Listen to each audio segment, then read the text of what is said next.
जैन साथियों विराट ज्ञान में आपका पुनः स्वागत है। साथियों आइए आज पुनः एक नए टॉपिक के साथ मैं आपके साथ हाजिर हूं। सामान्य ज्ञान पार्ट 9, सामान्य ज्ञान पार्ट 8 तक हम दे दिए हैं साथियों। बहुत ही अच्छा ये टॉपिक है, चूंकि हम सबों को जो एग्जाम में बैठना है उसके लिए हम सबों को पुरजोर तैयारी करना बहुत जरूरी है। चलिए यहाँ पे मैं आपको ये बताना चाहता हूँ, मात्र 15 सवाल का कलेक्शन हमने लिया है और बहुत ही important various types of the exams में इसे पूछे गए हैं और ये एनसीईआरटी बेस्ड है और इसीलिए ये हमारे सक्षमता परीक्षा के लिए भी बहुत ही उपयोगी होगा। चलिए पहला सवाल है साथियों, मुद्रास्फीति एवं मूल्य वृद्धि के काल में मुद्रा की पूर्ति क्या होता है?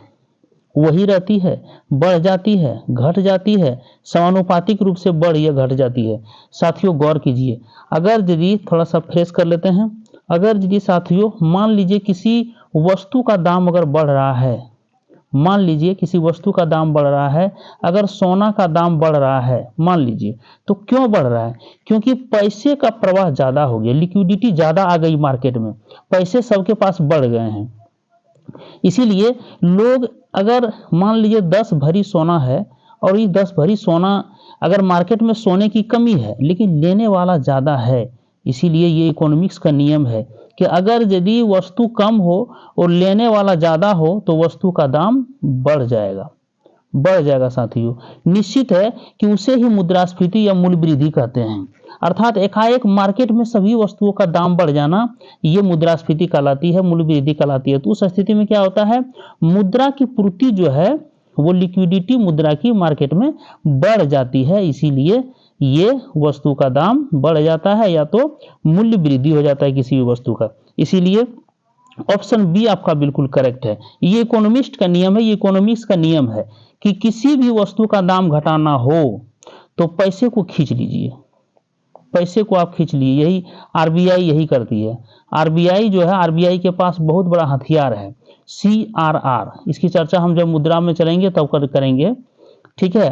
तो ये सब जो है सो करेंट रिजर्व रेशियो जो होता है, अर्थात इस आधार पर आरबीआई जो लोन प्रवाह रूप में आरबीआई अगर यदि सभी बैंकों का देती है कि लोन पूरी तरह से दीजिए तो सबके पास पैसा बढ़ जाएगा और पैसा जब बढ़ेगा तो सभी जमीन खरीदना चाहेगा, कोई मारुति खरीदना चाहेगा, कोई ट्रैक्टर खरीदना चाहेगा, कोई कहीं पे फ्लैट लेना चाहेगा, मोटरसाइकिल खरीद, अंधाधुंध पैसा खर्च करना चाहेगा। उस स्थिति में क्या होगा, जमीन का रेट बढ़ेगा, मोटरसाइकिल का रेट बढ़ेगा, मारुति का रेट बढ़ेगा, जो अन्य सामान है जेवरात वगैरह उसका भी मूल्य बढ़ेगा, अर्थात पैसा बढ़ेगा तो मुद्रास्फीति मूल्य वृद्धि होगा। इसलिए ऑप्शन बी आपका बिल्कुल करेक्ट है। चलिए अगले सवाल की ओर साथियों, समय बर्बाद ना करते हुए, बहुत ही इंपॉर्टेंट ये टॉपिक है। देखिए कहा जा रहा है वाहनों के टायर किस लिए अच्छी प्रकार से फुलाए जाते हैं? साथियों यहाँ पे वो हो गया, फुलाए जाते हैं, है ना। तो वाहनों के टायर क्यों अच्छी तरह से फुलाए जाते हैं? साथियों चलिए हम लोग जरा सा देखते हैं कि आप देखिए किसी भी वस्तु पर प्रेशर जमा ना हो तो नुकीली वस्तु अगर यदि कांटी है या सुई है, वो देखिएगा तुरंत आप कहीं पे किसी भी कपड़ा में या कहीं भी आप तुरंत पार कर देते हैं, है ना। इसका मतलब है कि नुकीला में प्रेशर बहुत ज्यादा होता है। तो साथियों यहाँ पे हम गौर करते हैं कि मोटरसाइकिल जो हम चला रहे हैं, मोटरसाइकिल में अगर हवा कम रहेगी तो वो ज्यादा एरिया लेगा, जमीन के साथ ज्यादा फ्रिक्शन करेगा और ज्यादा फ्रिक्शन करेगा तो क्या होगा कि ये घिसट के चलेगा, तो ज्यादा बल लगाना पड़ेगा मोटरसाइकिल को चलने के लिए। मोटरसाइकिल को चलने के लिए क्या होगा, ज्यादा बल लगाना पड़ेगा, है ना। यहाँ पे बैठ के जो चलाते हैं हैंडल पकड़ के, तो ये ज्यादा बल लगाना पड़ेगा। उस स्थिति में क्या होगा, फ्रिक्शन ज्यादा हो जाएगा और फ्रिक्शन ज्यादा होगा, और फिर जब फ्रिक्शन ज्यादा होगा तो अच्छी तरह से अगर नहीं रहेगा तो ये टायर जो है, ये टायर कभी इधर दब जाएगा, कभी इधर। कभी कभी आप चलाते होंगे जब मोटरसाइकिल, तो हवा कम रहने के बाद क्या होता है देखते हैं, वो पंचर अगर हो गया तो एकाएक आप चला नहीं पाते हैं, फिसल के लगता है गिर जाएंगे, इसलिए कि एक बार इधर टायर फिसल रहा है, एक बार इधर टायर फिसल रहा है, अर्थात हमारी बैलेंस भी नहीं बनती है। तो इसमें कौन ऑप्शन सही होगा? देखिए साथियों ऑप्शन आपका ये क्या कर रहा है, सम अवस्था में चलना सुनिश्चित करने के लिए नहीं, वाहन की भार वहन क्षमता बढ़ाने के लिए नहीं भाई, ये देखिए, तेज चलने व ईंधन की बचत हेतु नहीं भाई, हालांकि तेज चलना और ईंधन की बचत इसमें कुछ कारगर है, लेकिन सबसे पहले जान बचेगा तब ना, इसलिए फिसलन से बचने तथा न्यूनतम घर्षण हेतु। फिसलन से, अगर फिसलन होगी हम मरिए जाएंगे, तो फिर तेज चल के क्या होगा, इसलिए तेज चलने की बात तो आगे पीछे, सबसे पहले इसमें मुख्य होगा, दोनों मैटर होगा, लेकिन सबसे पहला होगा कि आप फिसलन से बचने के लिए हवा को अच्छी तरह से टाइट करके भरते हैं। पीछे चक्का में 40 पॉइंट तक अगर ये बैरोमीटर से नापा जाता है, और पीछे में अगले में 30 या 35 रहता है। चलिए अगले सवाल की ओर साथियों, दूसरा नंबर ये सवाल है, बहुत ही दूसरा नंबर, एक कहाँ चल गए हम लोग, देखिए दूसरा नंबर तो हो गया है ना, दूसरा हो गया, अब तीसरा में चलते हैं। तीसरा का ये सवाल है साथियों, ये देखिए, कह रहा है कि गर्भाशय में शिशु के विकास की जानकारी हेतु किसका उपयोग करता है। साथियों एक्स किरण का नहीं, एक्स किरण तो हम लोग पैर टूट गया तो हम लोग क्या कहते हैं, एक्सरे कराने जा रहे हैं, तो एक्सरे में एक प्लेट नीचे लगा दिया जाता है, और ऊपर से जो रे आती है वो रे इसको भेद करके, हड्डी को भेद करके छां यहाँ पर छाई बनाती है। इसीलिए पैर अगर टूटा हुआ है किसी का, इस प्लेट में देखते हैं ना, पैर अगर हड्डी किसी का टूटा हुआ है, ऐसे हो गया है, तो इसमें तुरंत आ जाता है। क्यों होता है, क्योंकि ऊपर से देखते हैं, आप कराने का भी गए होंगे, जब हड्डी उड्डी टूट जाने के बाद, तो यहाँ से जो लाइट चलती है, तो ये पैर को, हड्डी को, ये मांस को पूरी तरह से पार कर जाती है, और हड्डी जो हड्डी को भेदने में उसे थोड़ा दिक्कत होता है, इसीलिए हड्डी का फिगर यहाँ पे बन करके आ जाता है। तब हम क्या करते हैं, एक इसको चुट्टा से लटका दिया जाता है कुछ देर के लिए, हवा में सूखने के बाद यहाँ पे आपका हड्डी टूटी हुई है, डॉक्टर साहब देख करके फिर ऑपरेशन करते हैं। तो एक्सरे तो नहीं होगा, गामा किरण भी नहीं होगा, अल्ट्रावायलेट भी नहीं होगा, है ना, अल्ट्रासाउंड होगा। साथियों जहाँ भी अल्ट्रासाउंड लगा हुआ है जांच करने का, वो वहाँ पे लिख दिया जाता है, यहाँ भ्रूण का, है ना, भ्रूण का लिंग परीक्षण नहीं होता है, लिंग परीक्षण नहीं होता है। साथियों ये कानून अपराध चीज है, लिंग परीक्षण नहीं किया, लेकिन बच्चा कितना, किस प्रकार से बच्चा है, या वर्टिकल है कि हॉरिजॉन्टल है, पैर भर है कि माथा नीचे है ना, वो जो है सो सब कुछ देख करके और वो बता देते हैं अल्ट्रासाउंड में, लेकिन बच्चा का लिंग परीक्षण नहीं होता है।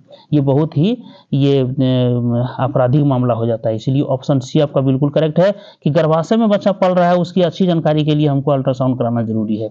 चलिए साथियों बहुत अच्छी जानकारी है। देखिए साथियों एक सवाल और, ये बहुत बढ़िया सवाल है। देखिए थोड़ा सा सवाल को हम, बड़ा सवाल है, कहता है रेलवे मार्ग में दो पटरियों के एक सिरे से दूसरे सिरे तक के बीच में अंतराल छोड़ना इसलिए जरूरी है कि, क्या होता है बताइए। जैसे देखिए पटरी है ना, ये फिर यहाँ से थोड़ा छोड़ दिया, फिर यहाँ से थोड़ा छोड़ दिया, है ना, पट्टी को फिर छोड़ दिया, आखिर ऐसा क्यों करता है। तो क्या कह रहा है, इस्पात में बचत के लिए, नहीं भाई इस्पात में कितना बचत हो जाएगा, थोड़ा सा है ना। सर्दी मौसम में संकुचन के कारण होने वाली दुर्घटनाओं से बचाने के लिए, नहीं भाई संकुचन होगा तब तो और ये फैलेगा और दूर चल जाएगा, ये संकुचन नहीं। चलती हुई ट्रेन के भार वहन के लिए वायु का अंतराल होना आवश्यक है, नहीं।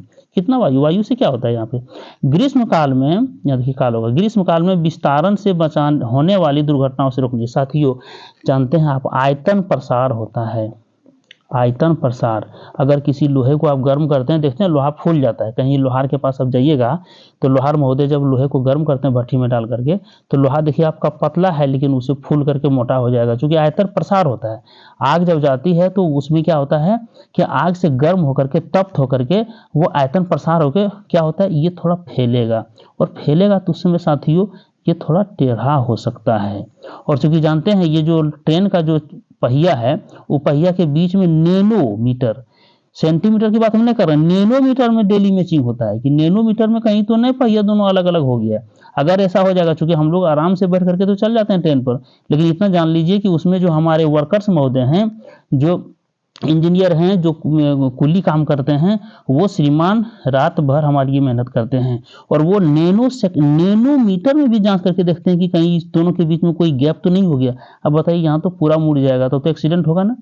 और हुआ भी, जो उड़ीसा में हुआ था वो कितना खतरनाक दुर्घटना था, इसी पटरी के कारण, है ना, ट्रेन जो है सो टकराई, 3 ट्रेन टकराई थी। इसीलिए ग्रीष्म काल में फैले तो ये आपस में किसी प्रकार से डाइवर्सन ना हो, अगर फैलेगा भी तो हो जाएगा, सट सकता है, उतना ही दिया जाता है, ऐसे फैलेगा तो सट जाएगा, लेकिन ये टेढ़ा नहीं होगा। इसी से बचाने के लिए अर्थात ऑप्शन डी आपका बिल्कुल करेक्ट है।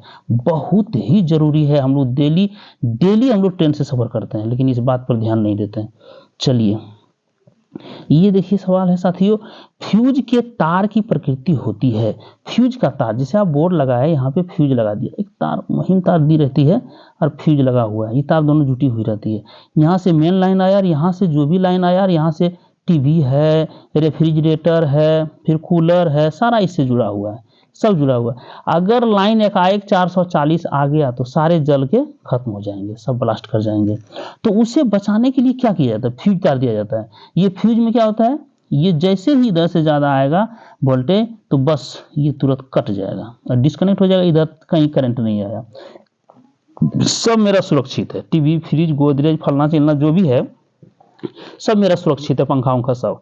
अर्थात यहाँ होता क्या है फ्यूज में, वही चीज है, उच्च प्रतिरोध और निम्न द्रव्यंक। साथियों जैसे ही प्रतिरोध होता है तार में, जैसे प्रतिरोध ज्यादा होगा तो ये क्या होगा, गर्मी ज्यादा होगी, हीट ज्यादा होगा।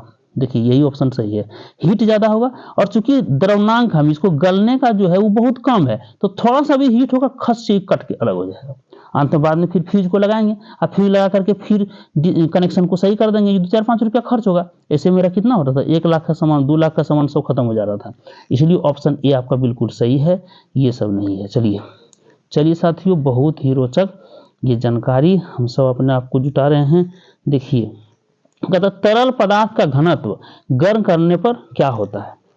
तरल पदार्थ का घनत्व गर्म करने पर होता क्या है, इसको देख लीजिए साथियों। अगर यदि कोई लिक्विड है, मान लीजिए ये लिक्विड है, ठीक है, पानी है, रखिए ना, पानी है, पानी ले लीजिए, और पानी को जैसे आप गर्म करते हैं, जैसे आप गर्म करते हैं स्टोव से, तो ये उबलना शुरू हो जाता है।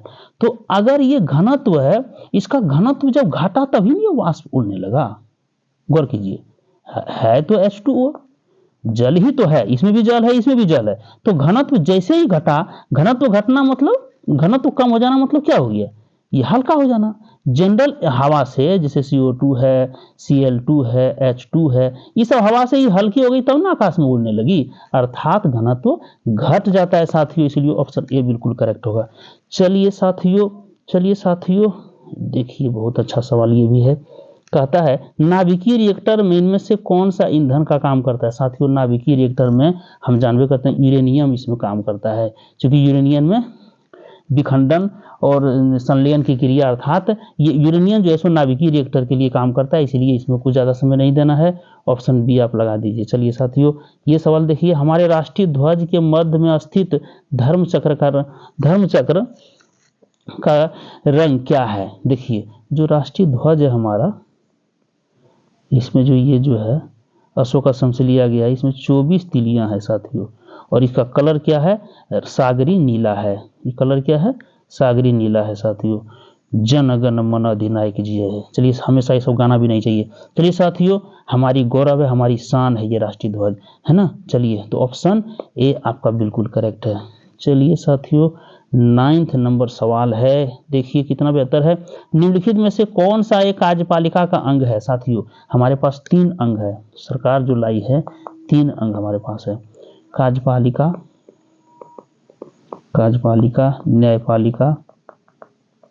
न्यायपालिका और व्यवस्थापिका।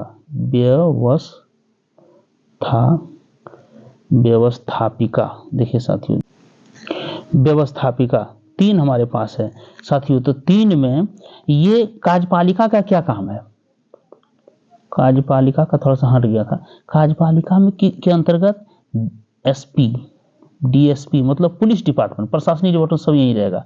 और न्यायपालिका का मतलब फैसला देना, जो कोर्ट उट सब होता है ना, थाना वगैरह सब कार्यपालिका में आएगा। और व्यवस्थापिका मतलब जो विधानसभा में जो नियम पास होते हैं, संसद है, ये सब हमारा जो है सो व्यवस्थापिका, ये नियम बनाते हैं। तो नियम बनाते हैं, उसे नियम तोड़ने वाले को पुलिस पकड़ती है, और फिर पुलिस भी पकड़ती है तो फिर पब्लिक न्यायालय में जाती है और न्यायालय फैसला देती है। इसलिए हमारा क्या होगा, ये नहीं होगा। कार्यपालिका में कौन होगा, विधान परिषद का सदस्य नहीं होगा, राज्यसभा का सदस्य नहीं होगा, सर्वोच्च न्यायालय का मुख्य न्यायाधीश नहीं होगा, उप निरीक्षक पुलिस होगा, अर्थात डी ऑप्शन बिल्कुल करेक्ट होगा। चलिए 9 नंबर सवाल हो गया साथियों। अब 10th नंबर, ये थोड़ा सा सवाल देखिए इस तरह है, ये सवाल थोड़ा बड़ा हो गया था, चलिए इसी तरह ले लेते हैं।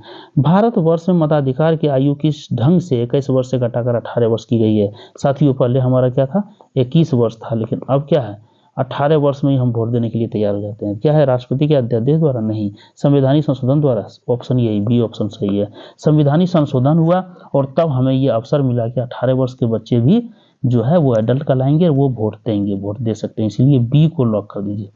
चलिए ये साथियों देख लीजिए अब जरा सा, अब देखिए जरा सा इसको, भारत के संविधान देश को इस रूप में वर्णित करता है। भारत का जो संविधान है वो किस रूप में वर्णित है हमारे देश को?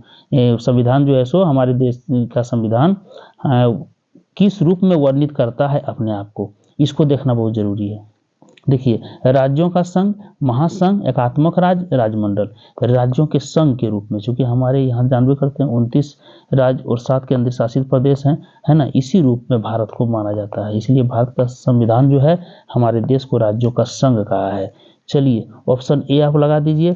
12 नंबर का सवाल है साथियों, 12 नंबर का सवाल है, 12 नंबर का सवाल है। देखिए, भारत के संविधान का 33वां संशोधन अधिनियम 1992 के पारित किए जाने का कारण था। क्या इसका कारण था? चलिए देखिए, क्या ये शहरी संस्थाओं को बल देना? नहीं। ग्रामीण संस्थाओं को? नहीं। पंचायती राज को बल देना? ये ऑप्शन बिल्कुल राइट है, क्योंकि पंचायती राज को बल देने के लिए संविधान का 73वां संविधान संशोधन 1992 में लाया गया था, इसलिए ऑप्शन ए आपका बिल्कुल करेक्ट है। चलिए साथियों इस सवाल को देख लेते हैं। भारत के राष्ट्रपति द्वारा लोकसभा में एंग्लो इंडियन समुदाय के कितने सदस्यों को मनोनीत किया जा सकता है? साथियों, एंग्लो इंडियन जो विदेशी हैं वो हमारे देश में कितने, हमारे राष्ट्रपति जो है सो कितने को चयन कर सकते हैं? दो एंग्लो इंडियन को चयन कर सकते हैं, इसलिए ऑप्शन ए आपका बिल्कुल करेक्ट है। चलिए साथियों ये सवाल को हम देख लेते हैं। साथियों क्या है ये सवाल में कह रहा है, इसमें कहा जा रहा है साथियों, बार ये आ जाता है, संसद के दोनों सदनों के संयुक्त अधिवेशन का सभापति कौन करता है?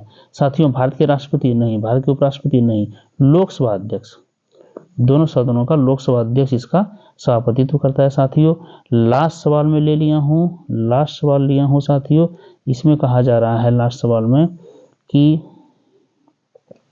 समवर्ती सूची में लिखे विषयों पर अधिनियम बनाने का अधिकार किसके पास है? साथियों हमारे पास 3 सूची है ना, 3 सूची है। देखिए, एक है संघ सूची, राज्य सूची और समवर्ती सूची। संघ में केंद्र सरकार कानून बनाएगी और ये राज्य सूची में राज्य सरकार, और समवर्ती में दोनों, अर्थात राज्य सरकार केंद्र सरकार दोनों कानून बना सकती है, इसलिए राज्य और संघ, ऑप्शन ए आपका बिल्कुल करेक्ट है। चलिए साथियों, अगर हमारे चैनल पर पहली बार हैं तो चैनल को लाइक, सब्सक्राइब और शेयर करना मत भूलिएगा। हम प्रत्येक दिन 7:40 PM पे टेलीग्राम पर टेस्ट लेते हैं। आप इस वीडियो के डिस्क्रिप्शन सेक्शन में जाइए, वहाँ टेलीग्राम का लिंक दे दिए हैं, या तो 91 35 85 82 24 पर हमें कॉल कीजिए, या तो हाय लिख करके अपना नाम और पता लिखिए, हम आपको उस ग्रुप में जोड़ देंगे। चलिए ढेर सारी बधाई के साथ मैं पुनः आज इस वीडियो को समाप्त करता हूँ। नए वीडियो के लिए हमारे चैनल को लाइक, सब्सक्राइब, शेयर करना मत भूलिएगा। जय हिंद साथियों, जय भारत।